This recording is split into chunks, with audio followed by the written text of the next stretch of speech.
حضرت ابو جندل، سنو کس طرح کی آزمائشیں۔ حضرت ابو جندل بن سہیل حضور کے صحابی ہیں، نبی پاک مدینے آ گئے، وہ مکے رہ گئے۔ والد نے اور بھائیوں نے کہا کلمہ چھوڑ دے ورنہ ماریں گے۔ ہمیں تو مفت میں کلمہ ملا ہے، بالکل فری، نمازیں بالکل فری، ہر چیز مفت میں، اس لیے لوگ کہتے ہیں ابھی ٹائم نہیں ملے گا تو پڑھوں گا۔ انہوں نے محنت کر کے لی تھی نا، نماز چھوٹ جاتی تھی تو چیخیں بھی نکل جاتی، کیونکہ دین محنت کر کے لیا تھا، قدر تھی۔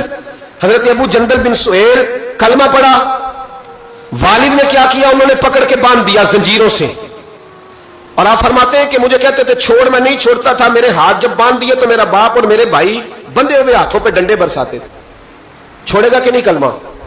آپ فرماتے میں نے کہا میں نہیں چھوڑوں گا۔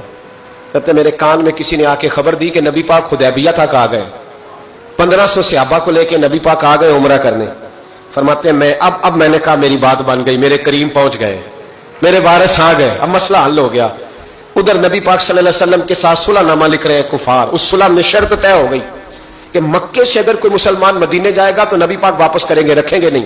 وہ کہہ رہے ہیں کہ میں سمجھ گیا کہ حالات صحیح ہو گئے، یہاں حضور نے شرط طے کر لی کہ کوئی واپس آئے گا تو رکھیں گے نہیں۔ میرے حبیب کریم علیہ الصلوۃ والسلام جب یہ کہا نا شرط طے ہو گئی، تو جناب ابو جندل کہتے ہیں کسی طریقے سے میں گھر کی الماری توڑ کے باہر نکلا، زنجیریں نہ مجھ سے ٹوٹیں، زنجیروں سمیت میں آیا۔ حضرت علی شیر خدا کہتے ہیں وہ شخص دوڑتا آ رہا تھا تو جس رستے وہ آیا سارا وہ رستہ خون سے بھرا ہوا تھا۔ کہتے ہیں خون سے لتھڑے ہوئے حضرت ابو جندل پہنچے، آ کے حضور کے سامنے کھڑے ہوئے، اور جب ان کا چہرہ دیکھا تو محبوب کی آنکھوں میں آنسو آ گئے، ہاتھ بندھے ہوئے دکھائے، کہا محبوبہ یہ ہتھ کڑیاں دیکھو، یہ میرے پیروں میں زنجیریں دیکھو، زخم پہ زخم کھا کے جی، خون جگر کے گھونٹ پی، آہ نہ کر لبوں کو سی، یہ عشق ہے کوئی دل لگی نہیں، حضور یہ میرا حال ہے۔ آقا مجھے لے جائے ساتھ، میں غیروں کا کیا گلہ کروں، میرا تو ابا مجھے مارتا ہے، میرے بھائی مارتے ہیں، مہربانی کرے۔ حضور سید عالم علیہ السلام ابھی بات کرنے لگے تھے کہ ابو سفیان بولے، کہنے لگے آپ کی اور ہماری شرط طے ہو گئی ہے، آپ نہیں لے کے جا سکتے۔ صحابہ کہنے لگے ابھی تو دستخط نہیں ہوئے، معاملات طے، کہنے لگا جی اگر آپ یہ شرط نہیں مانتے تو صلح کوئی نہیں۔ دیانتداری سے بتانا، دیانتداری سے، کوئی استاد یوں چھوڑ کے چلا جائے، کوئی مرشد یوں چھوڑ کے چلا جائے، کیا حالت ہوگی؟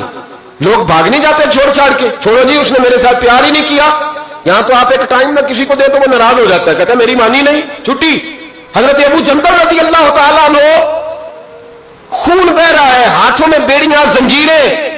میرے کریم رسول علیہ السلام کہنے لگے ابو جندل ابھی تیری آزمائش ختم نہیں ہوئی، ابھی تو نے واپس جانا ہے، اس قید کو تھوڑا سا اور تو نے سہنا ہے، برداشت کرنا ہے، فکر نہ کرنا، جلدی تیری مشکل حل ہو جائے گی، فکر نہ کرنا۔ باپ ہنسنے لگا، ادھر دیکھو گرے باندھ سے پکڑ کے کھینچ کے کہنے لگا ان کے ساتھ جانا چاہ رہا تھا تو، یہ تجھے لینے آئیں گے؟ حضرت ابو جندل نے باپ کا چہرہ دیکھا، کہنے لگا ابا تو جو مرضی کہے، میرے رسول جو فیصلہ بھی کرتے حق اور سچ ہی کرتے، انہوں نے جو میرے حق میں بہتر سمجھا وہ میرے لیے۔ بات نہ کروں خواجہ غلام فرید کی، حضرت خواجہ کیا کہتے ہیں؟ کہتے ہیں اے تن میرا کنگی ہو گئی، اے تن میرا کنگی ہو، میں زلف سجن دی واواں، پوش میرے دی جتی بن جائے، تے یار دی قدمی آواں، مارو مارو مینو مار مکاؤ، مارو۔ ابا سے بھائی سے کہنے لگے مارو مارو مینو مار مکاؤ، میں کوئی عذر نہ پیش لے آواں تے جے سونا ہی میرے دکھ وچ راضی، جے او سونا ہی میرے دکھ وچ راضی تے میں سکھ نو چلے ڈاواں، آ یار فریدا کدی مل پہ سونا، اونوں رو رو حال سناواں۔ حضرت خواجہ یار محمد رحمت اللہ علیہ کہنے لگے کبھی وہ مل جائے اسے دکھڑا سناؤں گا۔ اور بڑے خوبصورت لفظ لکھے ہوئے راویوں نے، کہتے ہیں حضرت ابو جندل اپنے والد سے کہنے لگے اب اس طرح کر میری زنجیریں کھول دے، اب میری بیڑیاں کھول دے، اب میں بھاگوں گا نہیں، اس لیے کہ پہلے میں تیرا قیدی تھا، میں نبی پاک کے حکم کا قیدی ہوں، اب جب تک حکم نہیں آئے گا میں جانے نہیں لگا، تو کھول دے اور جتنا دل کرے ظلم کر، میں تو مجھے کہہ دے اس کمرے میں قید رہنے، میں نکلوں گا نہیں، اس لیے کہ اب میں مصطفیٰ کے محبوب کا قیدی ہوں، اب تھوڑی نکلوں گا۔ قید ہو گئے، تھوڑا ہی وقت گزرا کہ اللہ نے فتح مکہ عطا فرما دی۔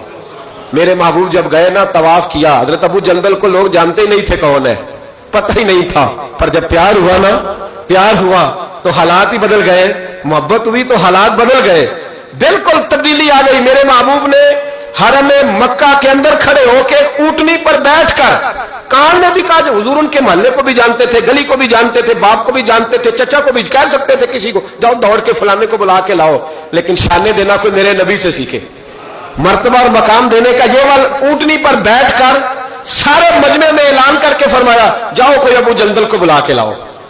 زور سے حضرت ابو جندل کی عظمت واضح ہو گئی. وہ تشریف لائے, سامنے کھڑے ہوئے تو نبی کریم فرمانے لگے تجھے کہا تھا نا تیری مشکل تھوڑی رہ گئی ہے, تجھے کہا تھا نا تھوڑی رہ. حضرت ابو جندل فرمانے لگے وہ جو تقریب حدیبیہ میں ہوئی تھی نا وہ مجھے دوبارہ کبھی یاد ہی نہیں آئی, لیکن یہ جو حضور نے میرے لیے حرم میں جملے کہے نا, فرماتے جب میں یاد کرتا ہوں تو مجھے یوں لگتا ہے میری روح پرواز کر رہی ہے, مجھے یوں لگتا ہے خدا کے عرش کے قریب سے ہو کیا. بھائیو جب مشکل آتی ہے صبر اور استقامت ہونا, پھر انسان بڑے مرتبے پاتا ہے, پھر وہ آگے سفر